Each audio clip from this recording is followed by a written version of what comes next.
မနှက်ဖြန်ဘာဖြစ်မလဲဆိုပြီးစိုးရိမ်ဘူးပါသလားအလုတ်ပြုတ်သွားရင်ဘယ်လိုလုပ်မလဲစာမွေးပွဲကျသွားရင်ဘယ်လိုလုပ်မလဲစစ်ချက်မကောင်းရင်ဘယ်လိုလုပ်မလဲကိုချစ်တဲ့သူကကိုကိုထားခဲ့ရင်ဘယ်လိုလုပ်မလဲတခါတလေပြဿနာကမရောက်လာသေးပါဘူးဒါပေမဲ့ကိုစိတ်ကတော့ပြဿနာစီကိုအရင်ရောက်နေပါပြီတကယ်မဖြစ်သေးတဲ့အရာကိုစိတ်ကူးထဲမှာအကြိမ်ပေါင်းများစွာပြန်ဖြစ်စေတယ်စိုးရိမ်နေကြောက်တယ်အိတ်မပျော်ဘူးစားမဝင်ဘူး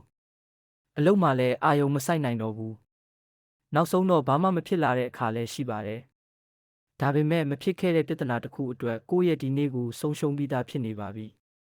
လူတွေဟာတကယ်ဖြစ်လာတဲ့အရာကြောင့်ပဲနာကျင်ကြတာမဟုတ်ပါဘူးဖြစ်လာနိုင်တယ်လို့စိတ်ကူးထားတဲ့အရာတွေကြောင့်လည်းနာကျင်နေကြတာပါဥပမာအလုံးမှာအထက်လူကြီးကကိုယ့်ကိုခဏတွေ့ချင်တယ်လို့ပြောလိုက်တယ်ဆိုပါစို့သူကဘာအကြောင်းပြောမလဲမသိရသေးပါဘူး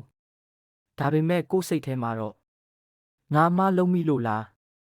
ငါ့ကိုသတိပေးတော့မလားငါအလုပ်ပြုတ်တော့မလားအလုပ်ပြုတ်ရင်ငါမိသားစုကိုဘယ်လိုစောင့်ရှောက်မလဲမိနစ်အနည်းငယ်အတွင်းမှာပဲကိုယ့်စိတ်ကအကြီးဆုံးပြဿနာတွေထိရောက်သွားနိုင်ပါတယ်နောက်မှအထက်လူကြီးကပုံမှန်ကိစ္စလေးတစ်ခုမေးတာပဲဖြစ်နေနိုင်ပါတယ်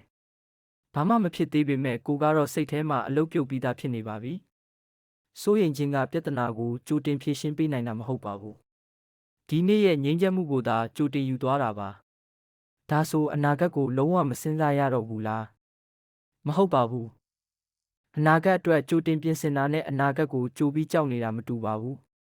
ကြိုတင်ပြင်ဆင်ခြင်းကကိုယ့်ကိုလှုပ်ဆောင်စေတယ်ကြိုပြီးကြောက်ရွံ့ခြင်းကကိုယ့်ကိုမလှုပ်ရှားနိုင်အောင်ချုပ်ထားတယ်စာမေးပွဲအတွက်စာလေ့လာတာကကြိုတင်ပြင်ဆင်ခြင်းပါစာမေးပွဲကြမယ်လို့တညလုံးတွေးပြီးမအိပ်တာကစိုးရိမ်ခြင်းပါ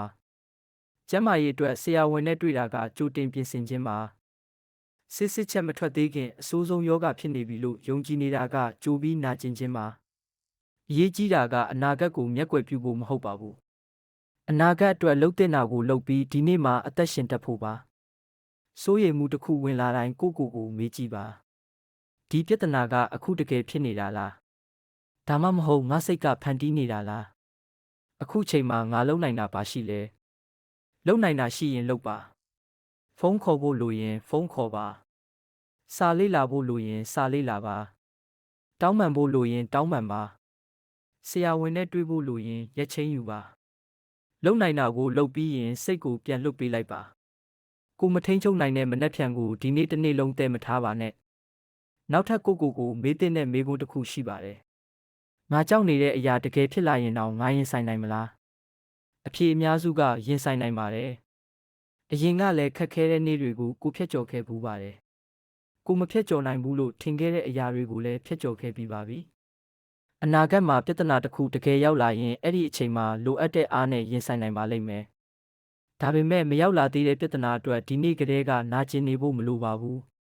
ပြဿနာတကယ်ဖြစ်လာရင်တစ်ချိန်သာရင်ဆိုင်ပါမဖြစ်ခင်စိတ်ကူးထဲမှာအကြိမ်ပေါင်း100မရင်ဆိုင်ပါနဲ့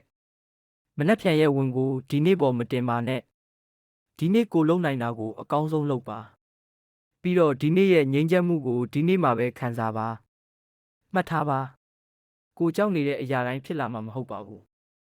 ဖြစ်လာခဲ့ရင်လည်းကိုထင်ထားတာထက်ပိုပြီးခိုင်မာစွာရင်ဆိုင်နိုင်ပါတယ်မဖြစ်သေးတဲ့အရာအတွက်ကြိုပြီးမနာကျင်ပါနဲ့ကိုယ်စိတ်ကိုမနှက်ဖြန်စီလွတ်မထားပါနဲ့ဒီနေ့စီပြန်ခေါ်လာပါ